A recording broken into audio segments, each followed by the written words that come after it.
नमस्कार दोस्तों, Ashok Singh agree show में आपका स्वागत है। मैं हूं आपके साथ अशोक। प्याज विश्व की सर्वाधिक उपयोगी सब्जियों में से एक है। यह स्वाद, सुगंध, पोषण और प्रसंस्करण संभावनाओं के कारण रसोई और खाद्य उद्योग की आधारभूत सामग्री है। कच्चा, पकाकर, अचार, पाउडर, पेस्ट, हर रूप में इसकी स्थायी मांग हमेशा बनी रहती है। जलवायु अनुकूलता, लंबे समय तक संग्रहण क्षमता और निर्यात योग्यता इसे किसानों के लिए नकदी फसल बनाती है। एपिसोड शुरू करने से पहले एक बार फिर से आपसे आग्रह करना चाहेंगे कि इस वीडियो को अंत तक अवश्य देखें ताकि आप भी इसमें दी जाने वाली जानकारियों का भरपूर लाभ उठा सकें।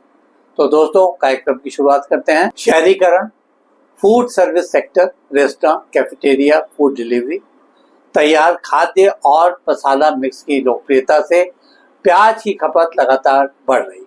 मध्य पूर्व, दक्षिण एशिया, अफ्रीका और दक्षिण पूर्व एशिया में प्रति व्यक्ति इसका उपभोग काफी ऊंचा है, जबकि यूरोप, अमेरिका में स्वास्थ्य उन्मुख आहार तथा एथनिक क्यूजीन के कारण मांग स्थिर या वृद्धिशील है। मांग का एक बड़ा घटक प्रोसेस उत्पादों यानी डिहाइड्रेटेड फ्राइज, पेस्ट से आता है, जो होटल, रेस्टोरेंट, कैटरिंग और पैकेज फूड इंडस्ट्री के लिए अत्यंत जरूरी है।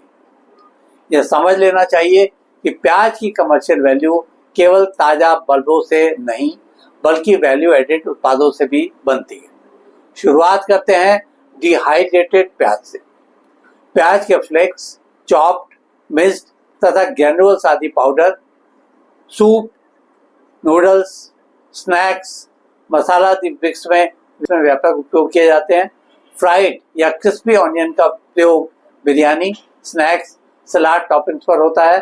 पेस्ट या प्यूरी का बहुतायत में इस्तेमाल ready to cook gravy, food service में किया जाता है। अचार अथवा कैंड प्याज में सिल्वर स्किन बटन ऑनियन का उपयोग प्रचलन में है। ऐसे ही नया उभरता ब्लैक अनियन फर्मेंटेड अनियन है। यह बुनियादी तौर पर उमामी स्वाद के लिए प्रयोग में लाया जाता है। इन प्रोसेस उत्पादों से प्याज की शेल्फ लाइफ बढ़ती है, परिवहन लागत घटती है और निर्यात प्रतिस्पर्धा सुधरती है। भारत प्याज का अग्रणी प्रोड्यूसर है। महाराष्ट्र, कर्नाटक, मध्य प्रदेश, गुजरात, बिहार, राजस्थान, उत्तर प्रदेश, आंध्र प्रदेश, तेलंगाना और तमिलनाडु प्रमुख उत्पादक राज्य हैं। रबी यानी कि लेट खरीफ प्याज आमतौर पर टिकाऊ होता है और भंडारण योग्य भी, इससे बाजार में स्थिर आपूर्ति में इसकी भूमिका अहम है। नासिक और सौराष्ट्र क्षेत्र प्याज डिहाइड्रेशन के लिए प्रसिद्ध है। इसकी खेती के लिए जलवायु की बात करें तो 13 से 25 डिग्री सेंटीग्रेड अंकुरण या वेजिटेटिव वृद्धि के लिए अनुकूल माना जाता है। बल्ब बनने पर 18 से 25 डिग्री सेंटीग्रेड और अपेक्षाकृत शुष्क मौसम अच्छी उपज प्राप्त करने के लिए बेहतर कहा जा सकता है।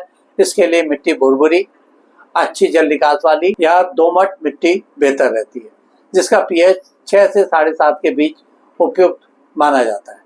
जल भराव प्याज के लिए हानिकारक होता है। फसल चक्र में प्याज, दलहन, अन्य सब्जी का रोटेशन रोग नियंत्रण तथा अच्छी उपज के लिए लाभकारी है। उन्नत खेती के लिए किस्म या संकर का चयन क्षेत्र, मौसम और उद्देश्य यानी कि आप ताजा स्टोरेज या प्रोसेसिंग के लिए प्याज लेना है के अनुसार किया जाना चाहिए। इसके लिए लाल, गुलाबी, पीली किस्में अच्छी रहती हैं, जबकि डिहाइड्रेशन हेतु उच्च TSS वाली किस्में बेहतर मानी जाती हैं। इसकी नस्ल तैयारी के दौरान 30 से 45 दिन की क्यारियां बनानी चाहिए। रोग मुक्त बीज इस्तेमाल किए जाने चाहिए।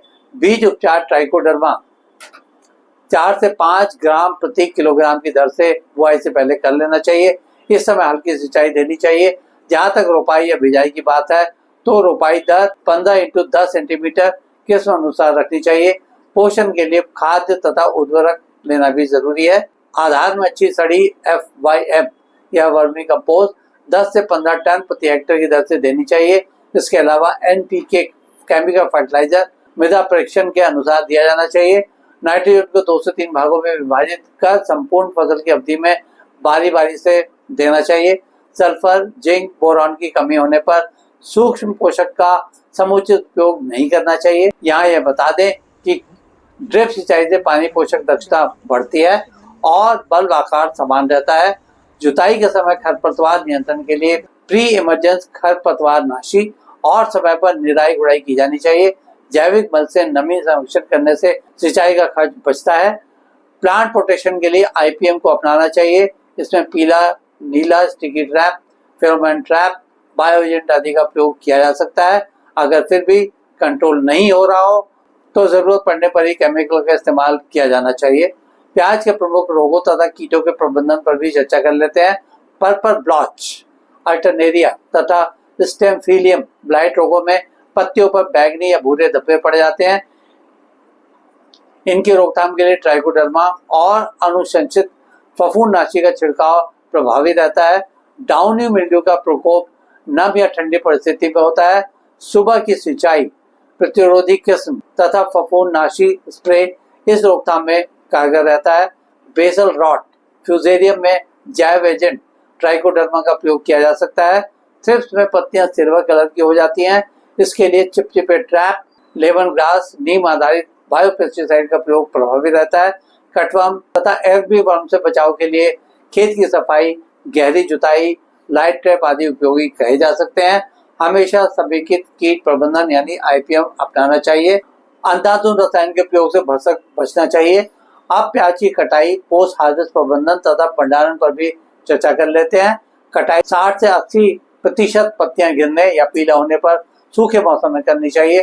कटाई के बाद प्याज गन्नों को क्योरिंग के लिए खुले, छायादार तथा हवादार स्थान में 10 से 15 दिनों तक सुखाना चाहिए ताकि सड़न ना हो। आकार, रंग या दोष के आधार पर A, B, C वर्गों में कंदों की ग्रेडिंग करनी चाहिए।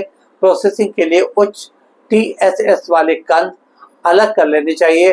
पैकेजिंग के लिए जूट नेट बैग जो 35 से 50 किलोग्राम तक के आकार के हों का इस्तेमाल किया जाना चाहिए, जिनमें वेंटिलेशन की व्यवस्था हो।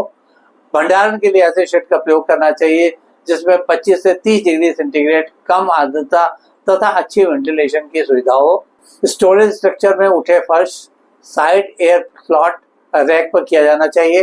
भंडारण में अंकुरण रोधी उपाय, सूखी गर्दन किए जाने वाले अंकुरण उपाय किए जाने चाहिए। इसी के साथ सड़े बल्बों की नियमित छटाई और चूहा नियंत्रण के उपाय भी करने चाहिए।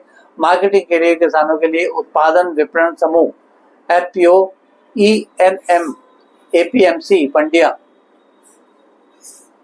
Contract farming, processor tie up से बेहतर मूल्य प्राप्त किया जा सकता है। भंडारण के सहारे ऑफ सीजन बिक्री से बेहतर दाम मिलते हैं। अनुसंधान संस्थानों तथा राज्य कृषि विश्वविद्यालयों ने अधिक उपज, बेहतर स्टोरेज, मोटे स्केल, एक रूप आकार, उच्च TSS और रोग सहनशील किस्में विकसित की हैं। कुछ गुलाबी तथा लाल स्किन किस्में ताजा बाजार के लिए उपयोग होती हैं, जबकि पीली या सफेद स्किन किस्में डिहाइड्रेशन के लिए लोकप्रिय हैं। बीज उत्पादन तकनीक, drip plus fertigation package, IPM module, post harvest structures और प्रोसेसिंग ग्रेडिंग लाइनें विकसित करने पर काम तेजी पर चल रहा है। इसके अलावा स्मार्ट फार्मिंग, सेंसर आधारित सिंचाई, मौसम आधारित सलाह और ट्रेसेबिलिटी बारकोड पर भी काम हो रहा है। अब प्याज प्रसंस्करण पर भी नजर दौड़ा लेते हैं। डिहाइड्रेटेड प्याज उद्योग एक्सपोर्ट ओरिएंटेड है। ऐसे प्रोडक्ट्स में फ्लेक्स या पाउडर का उपयोग snacks, ready to cook, instant soup, noodles में व्यापक है। घरेलू रिटेल में फ्राइड प्याज, ग्रेवी आधारित पेस्ट, मसाला मिक्स तेजी से बढ़ रहे हैं। इसके लिए FSSAI मानक, अवशेष मुक्त कच्चा माल और सतत आपूर्ति अनुबंध उद्योग की मूलभूत जरूरतें हैं। यही नहीं, प्रोसेस अथवा ताजे कटे उत्पादों के लिए कोल्ड चेन और आधुनिक वैक्यूम पैकेजिंग वैल्यू बढ़ाते हैं। आज के एपिसोड में बस इतना ही दोस्तों। कल एक नए विषय पर चर्चा करने के दोबारा इसी समय पर हाजिर होंगे। अगर आपको ये एपिसोड पसंद आया हो तो इसे लाइक करें, शेयर करें और हमारे चैनल को सब्सक्राइब करना ना भूलें। आपके पास कोई सवाल या सुझाव हो तो कृपया कमेंट बॉक्स में लिखें। हम आपके सवालों का जवाब देने के लिए हमेशा तैयार हैं। कल एक नए विषय के साथ फिर आपसे मुलाकात होती है। तब तक के लिए नमस्कार।